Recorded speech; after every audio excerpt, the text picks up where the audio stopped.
안녕하세요. 안녕하세요. 네.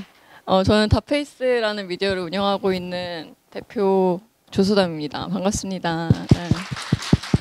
저희는 10년 후에 또 이 사회에서 살아가야만 한다면 이라는 것을 전제로 밀레니얼 세대가 어떤 변화를 만들어야 된다고 생각을 했어요. 그래서 20대, 30대한테 이야기가 되어야 하는 변화의 지점들을 꼽았어요. 그래서 10년 안에 우리가 이야기해야 되는 변화는 한 5가지 카테고리인 것 같다라고 해가지고 서로 이걸 합의하고 미디어를 만들었고, 거기에서 저스티스라는 정치사회 분야가 있고요.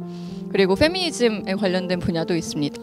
그리고 여러 성소수자에 관련된 이야기를 하는 LGBT라는 카테고리도 하나의 카테고리로 아예 구분이 되어 있고요. 그리고 어바너스는 저희가 도시인으로서 평생을 살아간다고 생각을 하고 도시인으로서의 정체성에 대한 이야기를 합니다.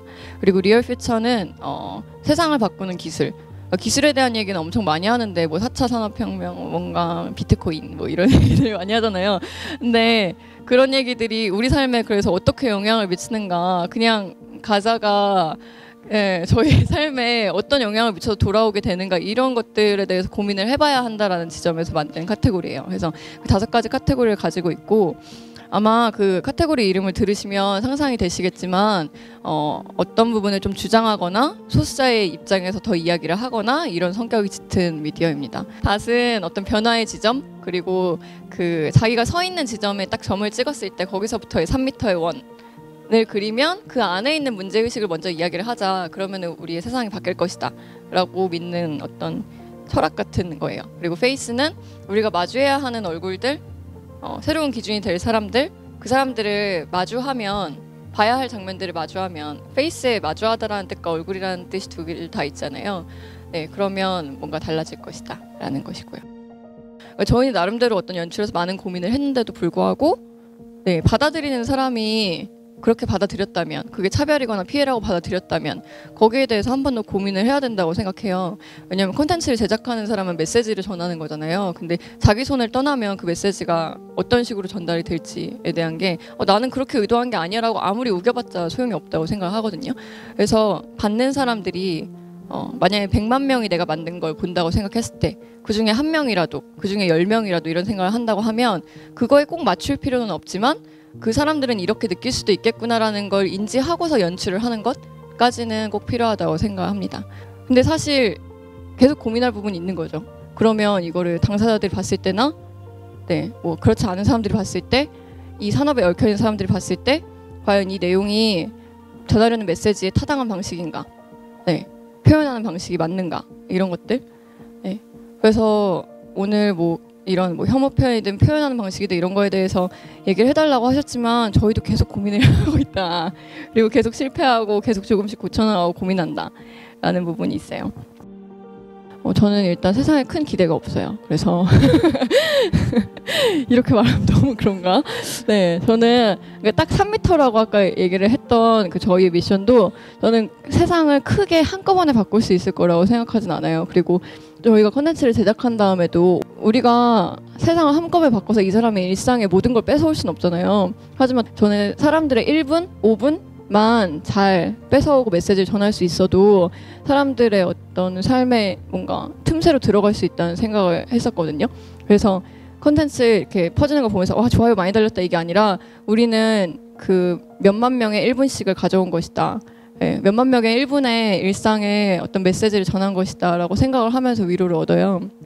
그리고 항상 저도 콘텐츠를 만들긴 하지만 에이터분들 너무 대단하다고 생각하는 게, 사실 10대 성매수자 이런 분들 직접 차에 타가지고 만나고 막 바지 젖어 있고 이런 거 보면 얼마나 이 인류애가 얼마나 사라지겠어요.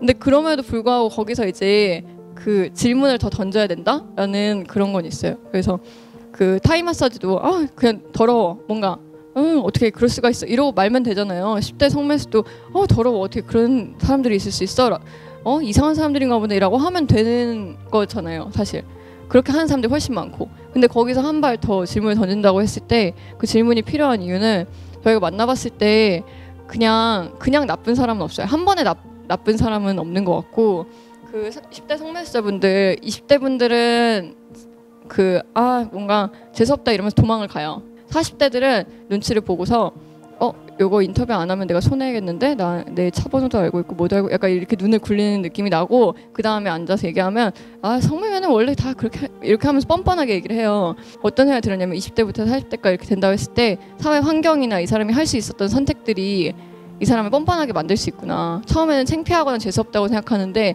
나중에는 그냥 뻔뻔하거나 무뎌지고 다 그래요 라고 하는구나 라는 생각이 들었거든요. 근데 그 선택의 어느 시점인가는 멈출 수 있는 기회가 있는 거잖아요. 그 사람들이 그냥 나쁜 사람들인 게 아니라 구멍이 있고 앱 사업자들을 고발해도 아무도 뭐라고 하지 않고 그걸로 돈을 벌고 있고 그게 산업이 되고 타이 마사지도 마찬가지로 그게 산업이 되고 거기에서 일하는 주체들은 자기들이 잘못이 없다고 외면하고 싶고 묵인하고 있고 그리고 실제로 다들 그러니까 그 산업에 있는 사람들은 그렇게 되잖아요. 그래서 막 엄청 큰 걸 한 번에 바꾸려고 생각한다기보다 뭔가 작게 생각하는 것도 되게 중요한 것 같고 그리고 콘텐츠를 만들거나 메시지를 던지는 사람으로서는 약간 그런 태도나 마음으로 절망하지 않고 계속 하는 것이 좋지 않을까. 근데 저는 그러니까 모두들 미디어에 대해서 어떻게 생각하실지 모르겠지만 그 미디어가 뭘 해야 하는가 이런 생각을 할 때 저는 그렇게 뭐 어떤 언론은 숭고한 것이다 이런 것도 없어요. 그리고 뭐 전공하신 분들은 막 화를 내실 수도 있겠지만 객관성의 신화 이런 것도 전혀 믿지 않고 그냥 저는 제 삶을 바꾸기 위해서 어떤 컨텐츠들이 필요하고 그 이야기를 하는 통로로서 그 컨텐츠 채널을 만든 거고 그 미디어가 할 수 있는 일들을 최대한 해야겠다고 생각을 하거든요. 그래서 주장하는 것들이 굉장히 많죠. 그리고 그런 걸 망설이지 말아야 된다고 생각해요. 주장하기 전까지의 과정에서는 많은 고민을 해야 되지만 많은 고민을 하는 것과 이야기를 안 하는 것은 별개잖아요. 네, 그렇게 생각해요. 네. 구성원들이 의견을 나눌 때 그 에디터 체제로 되어 있어서 에디터 각각이 가지고 있는 문제의식을 발제를 하는 걸 제일 중요시 하는데요. 그 전에 그 이전 단계에서 우리 미디어는 이런 것들을 지향한다라는 키워드 단계의 합의점은 있어요. 그래서 뭐 키워드 보드가 이렇게 있고 그 중에 뭐 2개를 조합해서 이거는 내 근거다. 내 기획의 근거는 이 2가지를 우리 미디어가 지향한다고 했으니까 이 기획을 해야 된다라고 서로 설득하는 과정이 있고 그리고 중간 진행이나 이런 것들은 그 표현 방식도 그렇고 어느 정도는 그 제작자의 역량에 다 맡겨야 된다고 저는 생각을 하거든요. 그런데 마지막 단계에서 이제 스토리를 전부 보고 우리의 톤에 맞춰가지고 잡는 작업을 합니다. 영상을 그러니까 필름메이커라고 저희 안에서 직군을 얘기를 하거든요. 필름메이커는 자기 영상을 지키기 위해 싸워야 하고요. 네, 내가 이렇게 표현한 데는 이유가 있다. 난 이렇게 표현한 거다라고 싸워야 되고 그리고 저는 그 100만 명이 본다고 했을 때 이게 어떤 영향을 미칠 것인지에 대해서 설득을 하면서 싸워야 되고요. 근데 거기서 제가 헷갈려가지고 아니야 영상에서 이런 부분은 화면이 좀 이렇게 하면 절대 안 되는 거죠. 저희의 그 인재상 중에 하나는 낄끼빠빠를 잘하는 사람이라고 써놨거든요. 네, 낄끼빠빠를 잘하고 자기 영역에 대해 전문성을 가지고 서로 이제 싸우는 식으로 해서 에디터는 이제 나는 이런 내용을 표현하려고 한 거기 때문에 이 메시지는 이게 꼭 필요하다라고 해가지고 서로 싸웠어요. 그리고 그럼 여기에는 이런 문제가 있을 수 있는데 우리가 여기까지는 예상하고 여기는 합의한다 이렇게 해가지고 서로 영상을 어제 내보냈거든요. 싸울 때의 근거는 미션이나 미디어의 지향점 그리고 자기의 전문성 이렇게 해가지고 한 것 같아요. 그래서 저희도 많은 콜라보를 하고 있는데 여기에서 어떻게 그 본인들의 쪼를 지키면서 상대방도 만족시킬 수 있느냐라는 얘기를 해줬어요. 저희가 그 제안서를 넣을 때 어떤 식으로 넣는지를 먼저 보여드리고 그리고 진행할 때 어떻게 했는지 이런 것도 얘기해드릴게요. 일단 저희 제안서에 몇 장을 가져왔어요. 저희는 아예 이렇게 제안서 초반에 이런 가치들을 우리는 지향을 하고 이런 키워드로 같이 협업을 하고 싶으면 하자라고 해가지고 얘기를 해놨어요. 물론 KUBS가 할 수 있는 것과 다를 수도 있겠지만 그 우리는 이런 방향으로 콘텐츠를 만들고 싶다라는 키워드가 분명하면 파트너도 훨씬 쉬워지거든요. 제안을 하거나 받아들이기에. 서로 기본적인 합의점을 제안 단계에서 만들고 가야 된다고 생각을 하고요. 그래서 저희 콜라보를 하고 싶은데요, 협업을 하고 싶은데요 라고 하면 이걸 먼저 보내드리고 거기에 동의가 되면 같이 작업을 진행하는 식으로 합니다. 제작해준다라는 게 아니라 같은 목적지를 초반에 설정한다라는 거에 서로 동의를 해야 돼요. 그래서 제안 단계에서 먼저 그런 키워드나 방향성의 얘기를 하고 그 다음에 미팅을 할 때는 이렇게 만들어주세요가 아니라 우리가 지금 그러면 공통으로 가지고 있는 문제가 이거니까 이걸 이렇게 풀자라고 해가지고 같이 문제 해결하는 주체로 들어간다라고 생각하고서 하는 게 좋다고 생각하거든요. 그리고 잘 싸우시면 될 것 같아요. 뭔가 그 단계에서 서로 잘 싸우면서 근데 우리가 지금 이걸 하려고 하는 거 아니냐, 이걸 하려고 하는 거니까 이렇게 하자라고 하고, 그리고 솔직히 제안하시는 분들이 훨씬 자기 일에 대해서는 잘 알거든요. 근데 메시지를 전달하는 방식은 제가 더 잘 아는 거잖아요. 그래서 내 영역은 이거고 네 영역은 이거니까 그럼 이쪽에선 내 말을 들어주고 저쪽에선 내가 네 말을 들어줄게, 이렇게 해가지고 서로 왔다 갔다 하는 게 있어야 될 것 같다는 생각이 듭니다.